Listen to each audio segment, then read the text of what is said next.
The 10 biggest retirement mistakes ever. In no particular order, though. Here we go. Number 1, spending too much money too soon. You've heard of the go-go years, slow-go years, and no-go years. In those first 5 to 6 to 7 years, retirees can spend a lot of money. Don't spend too much. There are horror stories of people spending way too much money early on, and then later on, yikes, they're in a world of hurt. So be careful, guys. Be careful. Don't spend too much money too soon in your retirement. Number 2, unrealistic returns expectations. What do I mean by that? Well, first of all, what I mean is I'm trying to get my notes set. There we go. Now I'm good. What do I mean by that? When you're planning out your retirement, don't go into it with, okay, over 30 years, the stock market has returned 10%. That's over 3 decades. What you have to worry about when you're going into retirement is something called sequence of returns risk. Okay? It happened to me when I retired in 2021. 2022 hit and boom, I was down. And hey, for those of you looking at me for the first time, do I look good? Do I look good? This is a channel on moderate income retirement. If you think you might like that, think about subscribing and like the video as well. My name is Duane. Unrealistic returns. You could be 20% down in the stock market one year. The next year, you could be 15% up. So it depends on how the time period you're looking at. But what I like to do is I like to be on the conservative part as far as when I'm, my expected returns. What do? You can go into online calculators, and there's a spot for you to put, a really good online calculator is called FI Calc. There's a spot for you to put in there, what are your expected returns? I like to tamp that down. If anything, I want to err on the side of being too conservative rather than too aggressive. Don't just put it, oh yeah, my annual returns are going to be 10%. Are they? Could be even better. Be realistic on the returns you're expecting from your investments. Number 3, putting all their funds in one place. Now, I'm sure you've heard about FDIC insurance. There's also another one that for investments called SPIC insurance. FDIC insures $250,000 in bank accounts. SIPC insurance insures $500,000. Now, if you've got a lot of money in investments, it's a good idea to spread those out. You don't have to go crazy and spread it into like 5 different institutions, but at least 2. What happens if one of those gets in trouble? Yes, you could be covered by it, but are you sure? You sure hope so.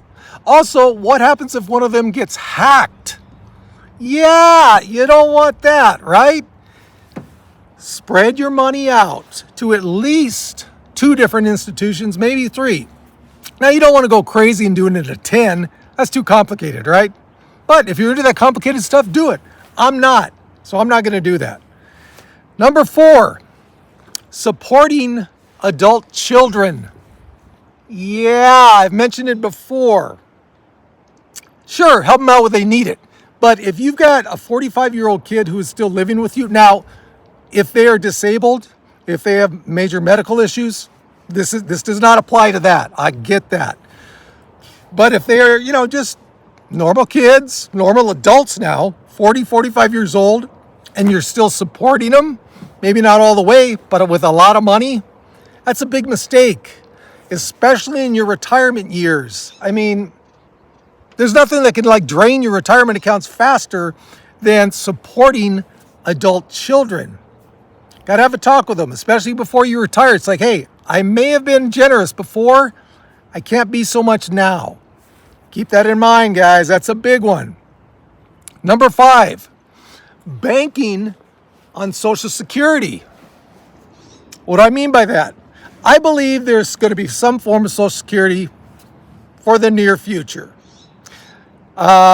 Politicians are not going to let that fail. Could you imagine the person that lets Social Security fail? President, whoever? Yeah, not a good legacy, right? So I believe there will be some form of Social Security for a while.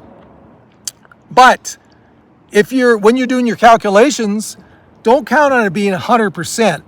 I try and, again, be on the conservative side. Tamp it down a little bit. Tamp down your expectations. That way, if you go into it, you get 100% of what you're thinking, great. Even better, right? But if you don't, you're still prepared for, say, getting 75% of what you thought you'd get in Social Security.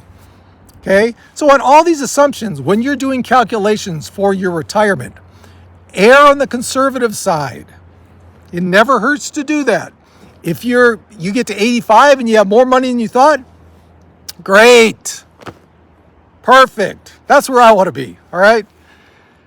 Number 1, 2, 3, 4, 5, 6. Overestimating your retirement savings. This would fall into the phrase of poor planning. Again, be conservative. When you're estimating, when you're calculating your retirement savings, plan. Overplan to the part where it might get you nauseous, you're planning so much. That'd be the worst thing in the world, wouldn't it, guys? 87 years old, you're running out of money and you're in good health. Do not overestimate your retirement savings. Err on the conservative side. Number 7, not planning for taxes. I mentioned this a lot. Ad nauseum, again, probably for some of my loyal viewers. When you hit 73, and that age may be moving up because it just moved up recently, RMDs come into factor. What does that mean? That means if you have a big nest egg, you're going to be forced to take out a big portion of that. That could, if your nest egg is large enough, put you in a higher tax bracket. Roth IRAs. If you think you're going to have a large portion of money when you're 73, start doing Roth IRAs. Okay?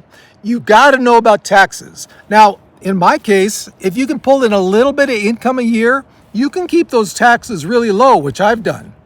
I get my income from my 401k withdrawals, which thank God I haven't had to do this year because I'm getting my YouTube money and YouTube. So your taxes are going to be vastly different probably than when you were working. Keep that in mind. Look in the future. RMDs. Number 8, underestimating your longevity. Let's say you came from a family that, has been passing away in their mid-60s and you lived to 82. Yikes. If you didn't plan for that, you might be in a world of hurt. So again, conservative. Err on the conservative side. If that's you, most of your family members have not made it to 70, plan as if you're going to make it to 85. If you have money left over, great. I mean, how much better is it having money left over than running out of money, right? Yeah. Do not underestimate your longevity. And the final 2 I have, number 9 and number 10. I'll put them both together. Some people make the mistake of investing too conservatively, especially when you're young. Now, I'm pretty risk averse, but I was still 75% stocks, I think, when I was young. I wasn't going crazy like some people, 100% stocks. And if that's you, great, more power to you. But when you're young, especially, be aggressive. You've got a long horizon to make up for any mistakes that you made. If you're 25, heavy in stocks. Heavy in stocks. Guys, if there's a recession or a downturn, whatever, when you're 30, you got a lot of time to make up for that. Dollar cost average. Just keep going. Okay? Don't invest too conservatively, especially when you're young. The other one is investing too aggressively. Now, this really comes into the point when you are past the age, when you finally retired, whatever that age will be, 58, 60, 65. If you retire at a normal retirement age, do not make the mistake of investing too aggressively. That's the time when you should get more conservative. You've already won the race, guys. Do you really need another 200,000? Sure, it might be nice, but again, the tone of this whole video, be conservative. Tamp that aggressive investing down. Make it more conservative, especially when you've retired. Now, if you retired younger, okay, that's different. Keep aggressive, keep aggressive. But if you're in, say, your early 60s, again, this is, if it's you, it's you. But I wouldn't be anywhere near like 80% stocks, although some investors still do that. I guess that's your decision, but I would be conservative on that. So there you go, guys. There are my 10 biggest mistakes that retirees make. And again, remember, guys, as always, if we plan, over-plan, for the most case, all cases, let's say, with my beautiful pine trees behind me, we got this.